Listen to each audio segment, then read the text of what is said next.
L'hiver à l'étang bleu.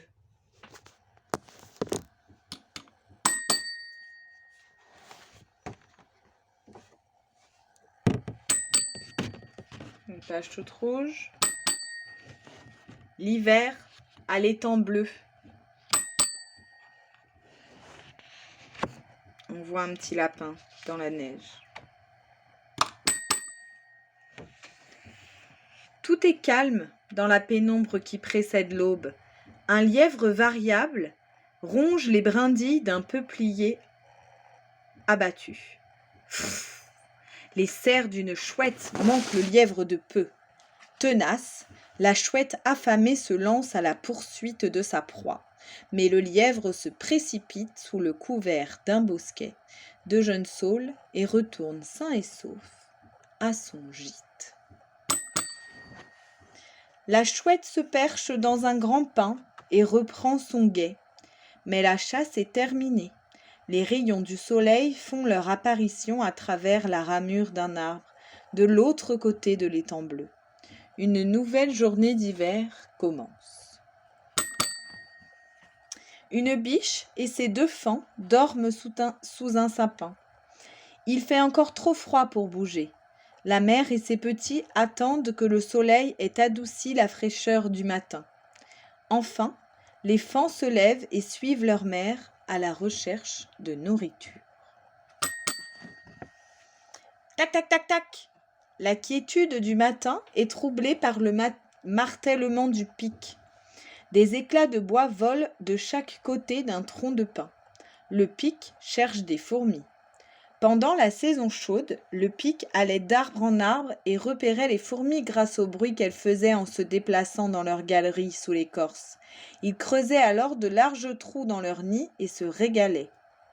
Maintenant, les fourmis, engourdies par le froid, sont inactives et ne font plus de bruit.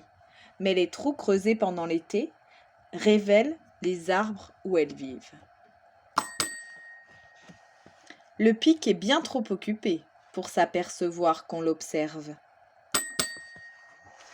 Le père et l'enfant reprennent leur marche, passant devant des bouleaux, des lilas et le mur effondré d'une vieille ferme. « Quand arrivons-nous » demande le garçon. « Le champ n'est plus très loin » répond le père. « Est-ce que je pourrais choisir l'arbre » demande le garçon. « Bien sûr » dit le père. Enfin voici le vieux champ.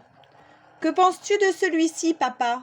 Il est magnifique. »« Il est parfait, » répond le père. « C'est ton grand-père qui a planté ces épicéas. Ils sont presque tous trop grands maintenant, mais ils procurent un abri aux cerfs et aux oiseaux quand il fait mauvais. » Le père coupe l'épicéa et l'attache sur le traîneau.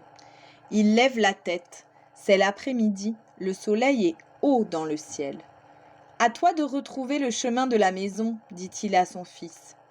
Les yeux sur la neige, l'enfant remonte les traces de pas.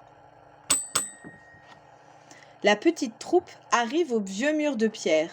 Le père s'arrête et siffle doucement par 2 fois. L'enfant regarde par-dessus le mur et découvre la biche et ses faons sous un vieux pommier. Personne ne bouge. Enfin, la biche grogne et s'enfuit en sautant, découvrant le blanc éclatant de sa croupe. Les faons la suivent aussitôt. « Les cerfs sont partis les premiers, » murmure l'enfant. « Oui, » répond le père, « tu es resté très calme, c'est très bien. » Le chemin du retour passe à travers bois. Le père et son fils croisent la trace d'un renard. Ses empreintes n'étaient pas là ce matin. Le père s'arrête une fois encore en vue de l'étang bleu.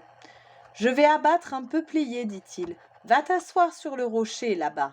Cet arbre ne pourra pas t'atteindre si loin. »« Dois-je garder Sam avec moi » demande l'enfant. « Oui, » répond son père. « On ne sait jamais de quel côté un arbre peut tomber.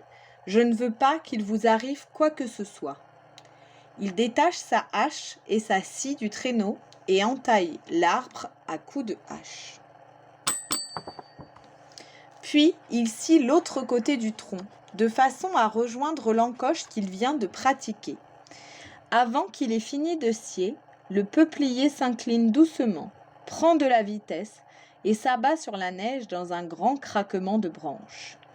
Maintenant, les cerfs vont pouvoir manger à leur faim, explique-t-il à son fils.